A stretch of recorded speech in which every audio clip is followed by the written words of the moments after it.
This channel does not promote any violent, harmful, or illegal activities. All content provided by this channel is meant for an educational purpose only. খেয়াল করে দেখুন, শহর সেখানে এই সমস্ত কিছু হয়েছে, গ্রাম বাংলা তার বাইরে, ফলে ভোট বাক্স অটুট। এই রকম ভোটের অঙ্ক যারা কষছিলেন, ডাক্তার এবং মানুষের কাছাকাছি আসাটা তাদের জন্য একটু অস্বস্তিকর হবে না? হতেই পারে, আরও কারোর কাছে কিন্তু অস্বস্তিকর হবে। আর স্বাস্থ্য শিক্ষা ব্যবস্থার যে ঘুঘুর বাসা, সেইখানে যে সমস্ত বাস্তুঘুঘুরা আছে তাদের কাছেও কিন্তু ব্যাপারটা খুব অস্বস্তিকর, জানেন তো। যেমন বিরূপাক্ষ বিশ্বাস, আজ তাকে সিজিও কমপ্লেক্সে যেতে হয়েছিল, অভিক দেখেও ডাকা হয়েছে। এই দুজন মানে ডাক্তাররা ওই সাধারণ মানুষের কাছাকাছি পৌঁছে যাওয়ায় কারোর যদি অস্বস্তি হয়ে থাকে, তাহলে এই দুজন বাস্তুঘুঘু, এই দুজন তদন্তকারীদের কাছাকাছি পৌঁছে গেলে আরও কারো কি খুব একটা অস্বস্তি হবে না? দুজনেই কিন্তু এই থ্রেড সিন্ডিকেটের দুই মাথা হিসেবে অভিযুক্ত। কিন্তু সিবিআই তাদের কেন ডেকেছে তিলোত্তমার ধর্ষণ আর খুনের তদন্তে। দেখুন, অভিক দে আর বিরূপাক্ষ বিশ্বাস ঘটনার দিন দুজনেই কিন্তু আরজিকর হাসপাতালে ছিলেন বলে অভিযোগ। ডাক্তারদের একাংশের অভিযোগ এবং আরও অনেকেরই অভিযোগ যে দুজনেই ক্রাইম সিনের কাছাকাছি পৌঁছেছিলেন। যদিও ডিসি সেন্ট্রাল ইন্দিরা মুখোপাধ্যায় মানেননি, যাকে তিনি ফিঙ্গারপ্রিন্ট এক্সপার্ট বলেছিলেন, তিনি অভিক বলে দাবি করেছে ইন্ডিয়ান মেডিকেল অ্যাসোসিয়েশনের পশ্চিমবঙ্গ শাখা। বর্ধমান মেডিকেল কলেজে ফিরে গিয়ে অভিকও নাকি জানিয়েছিলেন, বেশ মিটিং করে জানিয়েছে যে তিনি দেখে এসছেন, দেহ দেখে এসছেন। কাছে না গেলে দেখলেন কি করে? একাধিক ব্যক্তি কিন্তু ওখানকার কথা বলেছেন আর কি, সেদিন তারা ছিলেন ওখানে উপস্থিত। বিরূপাক্ষ বিশ্বাসকেও কিন্তু বেগুনি জামা পরে সেমিনার রুমে দেখা গেছিল বলে অভিযোগ, অনেকেই নাকি দেখেছিলেন। এই দুজন নেহাত ঘুরতে নিশ্চয়ই সেদিন হাসপাতালে পৌঁছে যাননি, কোনো উদ্দেশ্য নিয়েই গেছিলেন বলে সন্দেহ।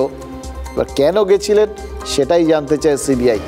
আচ্ছা, একটা কথা বলুন, যেটা শোনা যাচ্ছে সেটা এখন অবধি যা শোনা যাচ্ছে সেটাই কি ঠিক? এই অভিক আর বিরূপাক্ষ এরা সবাই সন্দীপের অনুগামী, নাকি অভিক, বিরূপাক্ষ আর সন্দীপ তিনজনেই চতুর্থ কারোর অনুগামী? এই প্রশ্নের উত্তরও কিন্তু কেন্দ্রীয় তদন্তকারীরা খুঁজছেন বলে শোনা যাচ্ছে।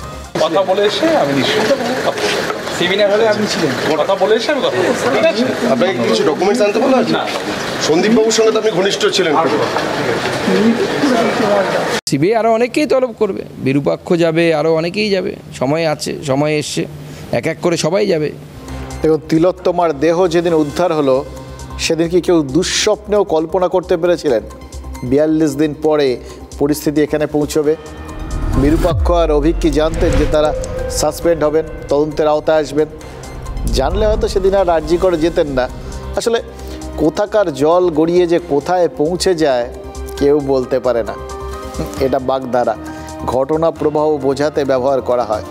বাংলায় কিন্তু এখন আক্ষরিক অর্থেই জল গড়াচ্ছে, আর শুধু গড়াচ্ছে না, ডোবাচ্ছেও।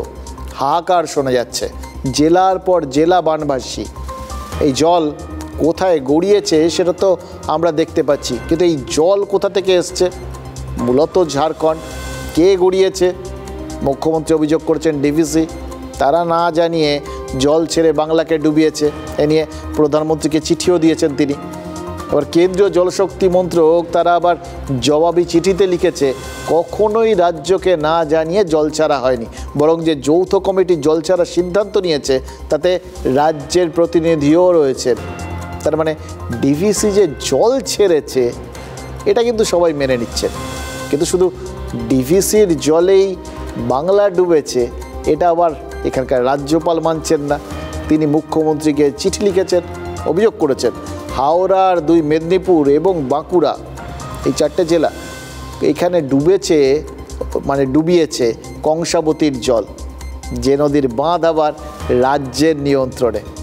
একটা কথা ভাবছিলাম, জানেন তো, তারা রাজনীতিক প্রায় হয়ে গেছেন, সেই রকমভাবেই সবাই নিজেদের দেখছেন। তো পারস্পরিক দোষারোপ করুন, কিন্তু এই সময়টা কি দোষারোপ করার সময়? এই সময় দোষারোপটা না করে সবাই মিলে যদি একটু হাত লাগানো যেত, একটু বন্দোবস্ত করা যেত, তাহলে তো এই মানুষগুলোকে খানিকটা সুরাহা দেওয়া যেত।